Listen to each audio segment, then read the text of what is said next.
Hi, and welcome to another video in the Legacy series where we interview members of Columbia Yacht Club that have had an impact on the club ships, on our membership, who've made contributions, and who have countless stories to tell about their experiences with the club. Today, we're going to interview Frank Pokorny. Frank joined in 1980, and no, I don't need a calculator. That's 45 years ago. So Frank is definitely a longtime member and has contributed every year he's been here. People know him, and he's been involved in sailing, cruising, in club operations, repairs, and we're lucky to have Frank on board for this interview. So stay tuned. I hope you're going to enjoy this. I would like to mention one thing about the scenery that we chose for this interview. We were looking for something different. We typically have interviews on the bridge or in the boardroom somewhere more appropriate, but we chose the hawser deck on the port side. The hawser deck is where, when the Abbey was in operation on the port side, that the Abbey would be tied up to shore. And off camera, there's two large bollards or cleats, if you will. They look like my little comb cleat, but they're huge, that you would tie a line to secure the Abbey. The deck is accessible easily to half of the membership and not as easily to the other half. Stop me or any other, stop Nick, stop any other member of the club that knows where the hawser deck is, and perhaps you can arrange, if you haven't seen it before, a tour of the hawser deck. It's an interesting spot with a great view. Let's go back to the beginning. Do you recall when you first discovered Columbia Yacht Club? Probably 1979, I had moved into the city from the suburbs, and one of my neighbors was a member of the club and invited me down to go sailing with her father. That's how I first got around here. And that in 1979, that was the Florida, which was the ship prior to the Abbey that we're sitting on now. Absolutely. Of all the clubs along the Chicago lakefront, why choose the Columbia Yacht Club? Well, it was the one that I first went to. It's the one that I only went to, and it was an immediate match. It felt right. That's good. That's good. Um, you met some people there at Columbia Yacht Club, and you just fit in the sailing environment there. I can't recall how many people that I met in a very short time. It's in the dozens. And I was very, very fortunate to have opportunities both to race and cruise through the members that I met. And after doing this racing and cruising with members, you made the switch, became a member. So on what date was it? So we're going back 45 years. On what date was it that you joined, and what inspired you after visiting the club a number of times to finally become a member? I became a member in 1980 Okay. as an associate. And as I began to spend more time down here, have access to more and more member votes, I said, I'm in for a dime, I'm in for a dollar, I could become a regular. And to the best of my knowledge, I may be the longest live regular member who has never owned a vessel.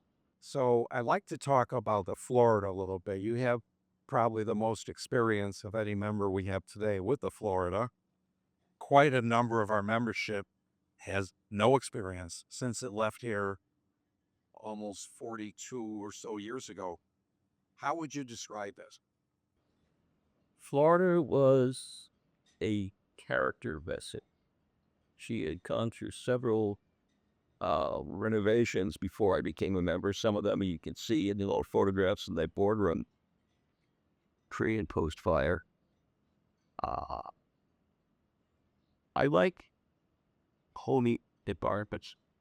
Yeah, Florida had a very homey environment, ports and all. But it was a paddle wheeler, like a barge. They were able to fix it up. I've never seen the inside, of course. The inside you're saying was home. Yeah, the original superstructure and propulsion was all stripped off the which she was brought here.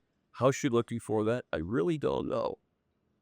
But the deck house, it's all constructed on top of in the main deck, the primary deck.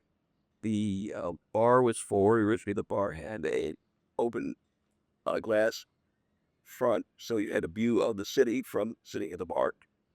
And after the fire, that kind of went away, unfortunately. The uh, the vessel itself had a good, nice wood panel dining room. Oh, really? Okay. It's a very small lobby. Had a large after deck, part of which was covered by canvas. Some was open. Below decks, you had your limited shower facilities, your heads, your storage, Shore Fockers. and as a matter of fact, the club office is all the way in the start. In our bar, we have a model of the Florida. Can you describe that if you know anything about it? And what is something that members should notice about that Florida model? An image of Ike, actually a replica of Ike Wooden, who was a bartender for God knows how many years, preceded my arrival here. Well known, great person to interact with. Lots of fun. And he does not discriminate between the sailors or the members of the clubs who had powerboat, who stayed what was affectionately called the powerboat lounge, which is the corner of the bar. Oh, wow. So I'm hoping that a lot of members that see this video are going to, on their next visits at the bar, walk over to that model, and take a close look at it. And occasionally, I don't know what the time schedule is, but the lights turn on. That's correct. Rich Matt, who constructed the half all, both Florida of Pierre Marquette and of the barge building. Yeah, He's the one that did all the details and added the lighting. it's really nice. It's really something to admire. So the Florida was brought over to the new dock on the other side of the Abbey. There was a transfer of stuff back and forth. The Abbey was prepared, and the Florida was, we'll say, taken away. How does the Florida compare to the Abbey? In my mind, there is no comparison there. Two unique vessels at their own right. There is a lot of history with Florida.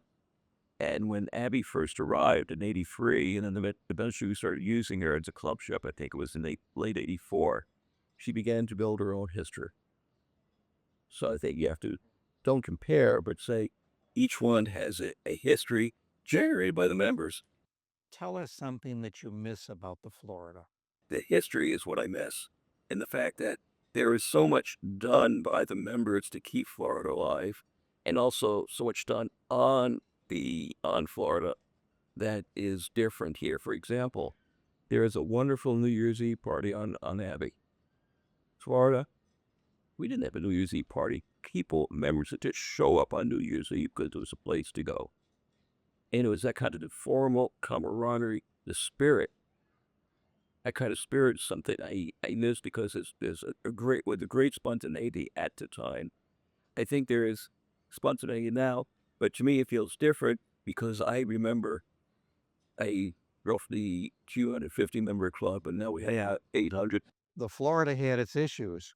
Florida had leaks. I've heard stories about that.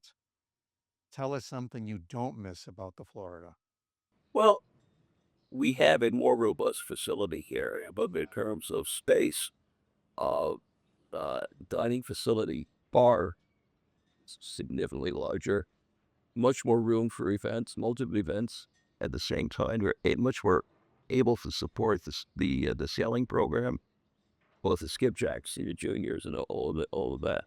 It's stuff that there really wasn't space for. We did a lot on Florida. We're doing more on Abbey.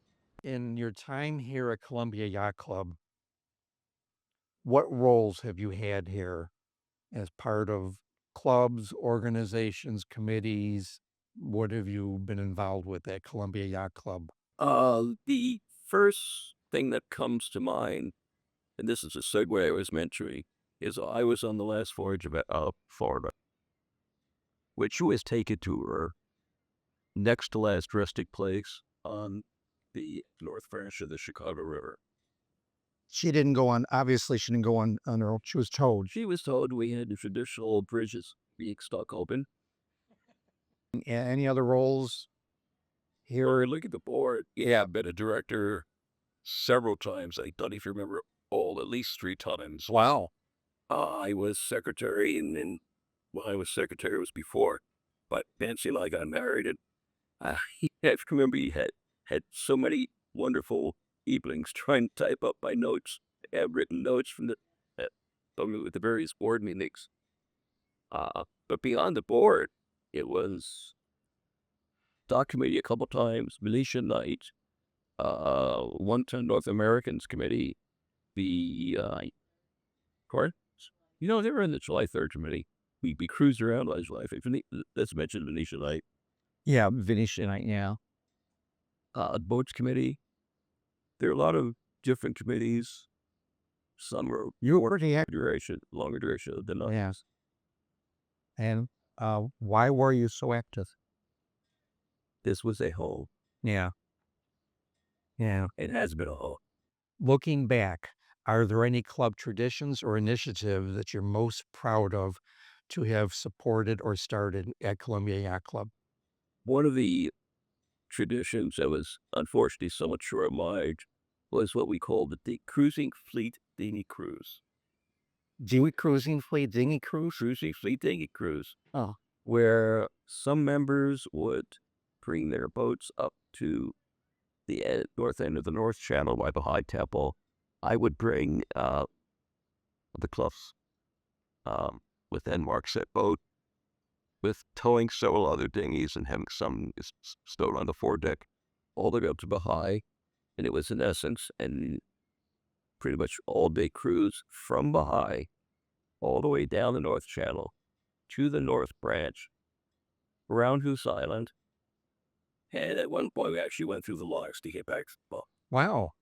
Frank, what type of boats have you raced or cruised on? Just about all of my cruising was on a Newport 44 owned by a member Henny Rasmussen. And I was very fortunate cruising with Henning that went up to Sturgeon Bay, for example, across the lake to Muskegon a couple times. But most memorable he is when he took Gracious, that boat staying south permanently. I met him in Annapolis, and he cruised all the way down to Charleston, South Carolina. Oh, wow. It's Oh. almost a loop. Well, it was part of the loop, but Yeah, a little- yeah. and that was a great experience. Actually, and then later we made it down to Key West. What were some of the biggest challenges you faced in the Mac race, and how did you overcome them?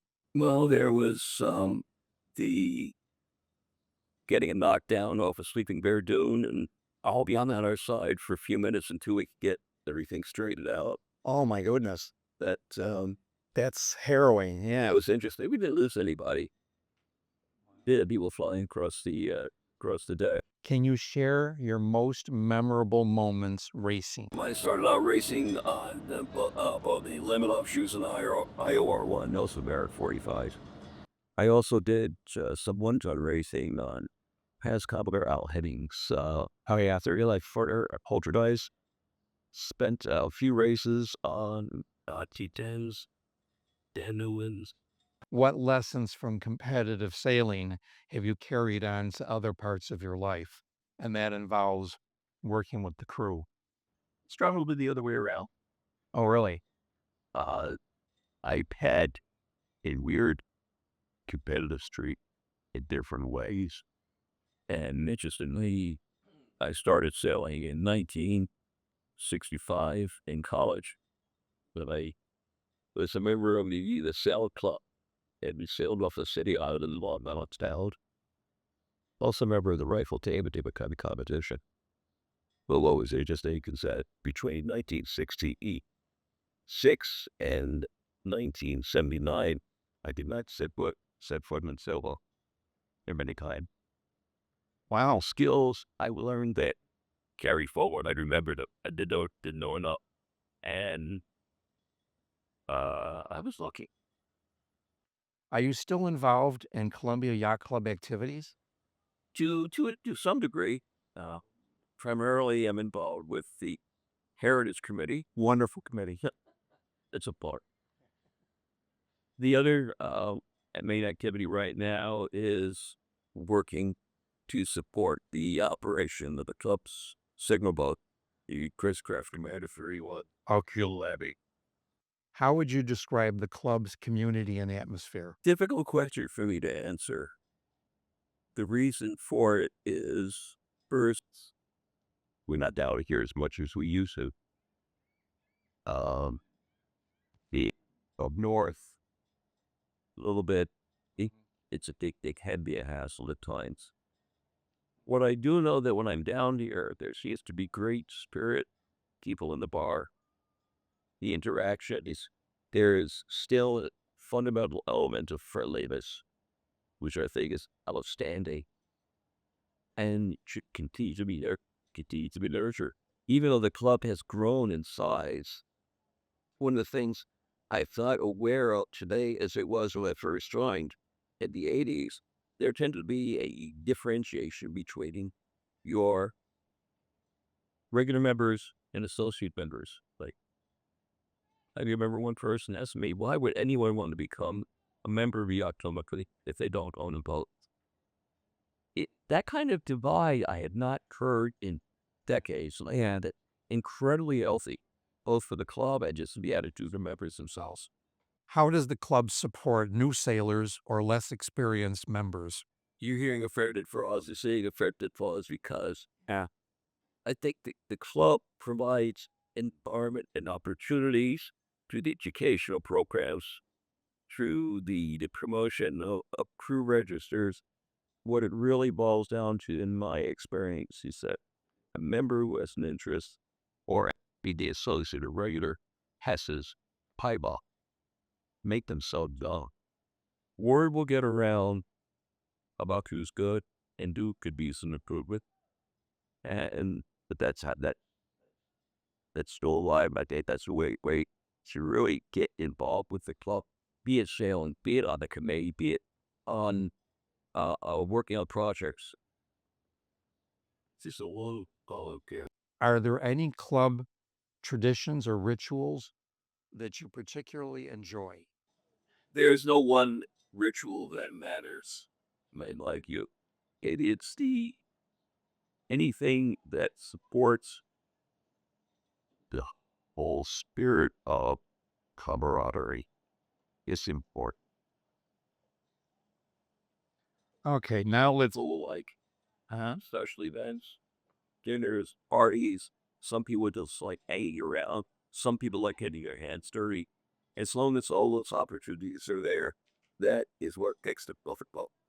If you can relive one club event, what would that be and why? I think the one that I recall most strongly is one of the Venetian Night race Mm-hmm. long ago. It's the one where we took cats all the way around it.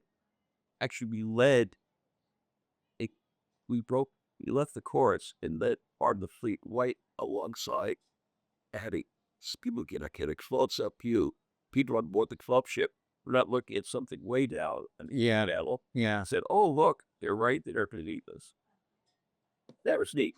If you could relive one race event, what would that be and why? The OWL race event would be the 84 Mac after we had taken the lot down of Sleeping Bear. We were so far behind for various reasons. We we made the right turn at the lighthouse, started heading down towards the straits, alternating between Michael Jackson's Thriller album and Bruce Springsteen's Born USA album. Oh my goodness, that sounds All of the higher quantities of alcohol, yeah. which happens. And then as we're getting close to the bridge, some T10 for some reason decided to exercise its rights and try to bring us up into one of the rich periods we're thinking, we are so far behind. Doesn't matter. Your position over us is not going to hurt us any more than we've already hurt ourselves. And sure, it's also not going to help you. So you hit him. No, absolutely not. Okay. We luffed up. Okay. But underneath him, he did the same thing to him. Oh, there you go. But we fell off before we got The payback is a virtue. Yeah. I shouldn't say that too loud. What do you hope people will most remember about your time at Columbia Yacht Club? My wish is that they will remember me through the photographs that I've taken, that some of which have been displayed on the boardroom, many of which are displayed on the front pages Of the pinnacle. of the Pinnacles. Right. And for anybody who still has a copy, the member directory that was published. Personality. Yes, I am outspoken. Frank is outspoken. I can be demanding and abrasive at times. I will admit that. But it's more. I would hope it's more it's our sense of humor. We disagree on one photo. And even though you took the photo, I think I'm right. The photo of the Florida with the night lights, and the Chicago in the background, and it might have been taken from the balcony or from the old Navy Armory, but I always thought that was your picture because it was so typical of the pictures that you took. Thank you, but it was in color. Yeah, that's right. I rarely shoot color. Oh, that blows that. My favorite black shot of the club shots that I took is actually from the embankment before the straightening of the S curve, Okay. the creation of the true S curve. Night, moonrise, full moon coming up over the club, lights on the club, streets of light on the water. The one who's negative, we got to find somewhere. I know it has to be in the archives room because that's a great photograph, and it's also one of the better colors. What advice would you give to young club members or sailors looking to make their mark at the club? Follow your gut. That's about it. You go Okay. right. Go for it. Back in the Florida, there was a particular character. So I'm going back to the early 80s. There was a particular character that you met who made his mark on Chicago. And he did so by making a deal with the Chicago, or excuse me, the United States Coast Guard. And the result of that, and maybe you can elaborate at the end of your story, is a plaque that we have hanging in our mezzanine. Do you know who I'm talking about? Sterling Beamus. Okay, tell me about Sterling Beamus. Sterling Beamus is the character, a ex-Marine like myself. He came here from New York like myself. He was in the advertising space sales, which is something I had no knowledge of. But he also liked to do things that are a little bit off the wall. And one of them was negotiating with Coast Guard and had the opportunity to live in the lighthouse during the summer. Why would you want to live in the lighthouse? It is a great view of the city, especially when the fireworks origins used to be in the harbor on July 4th. I remember one time I was out there to a party, and you all went up, not just on the deck of the structure, but all the way up to the lantern. So there's a little walk around in there. And now you're about 150 feet above the water. It is a magnificent view. Wow. The only thing that ever exceeded that view by failing is one clear night on the Mackinac Wharf. Sky was full of stars. You look up, you start looking down, you see a sea of white lights, and you couldn't tell which were the stars and which were the masthead lights on the fleet. Wow. It was magnificent. Your brain captures that, but you can't put it on film. No, you can't. Yeah. So you how'd you get out to the lighthouse, and how'd you get back? What was his involvement? How did you meet him? It may just be that weird people at the club kind of gravitate towards each other. I don't know. So he was a club member on the Florida. Okay. Yeah, jobs. He would go to and from. Originally, he had a Zodiac, an inflatable, but eventually he was able to pick up a 21-foot commercial workboat, outboard power, that he used to commute from the club to the lighthouse. He installed whips on the lighthouse, so the to moor the boat perfectly safe. And it was great, great experience. And where did that mezzanine located artifact come from? The plaque. Do you know anything about it? Very uncarved it. A car. It was a gift to the club from Sterling. So we carved it before he left to relocate to Florida. Wow. It's quite a gift. Yeah. For Very heartfelt. members listening in. Check it out in the mezzanine. Frank, is there anything else you want our membership to know that we did not cover today? I could spend a lot of time talking about the individuals I have met here who have had an impact on me, who have affected my outlook in many positive ways. You give me opportunities I never would have had to sail, to learn, build, to be there if I had been a member of Columbia. And for members watching this video all the way to the end, if they see you in the bar mention this video, they get a free Hardy Edge. Okay, that's good. Okay, well, thank you so much, Frank, for your time. Frank Pokorny, 45-year member of Columbia Yacht Club. Very appreciate it. Thank you.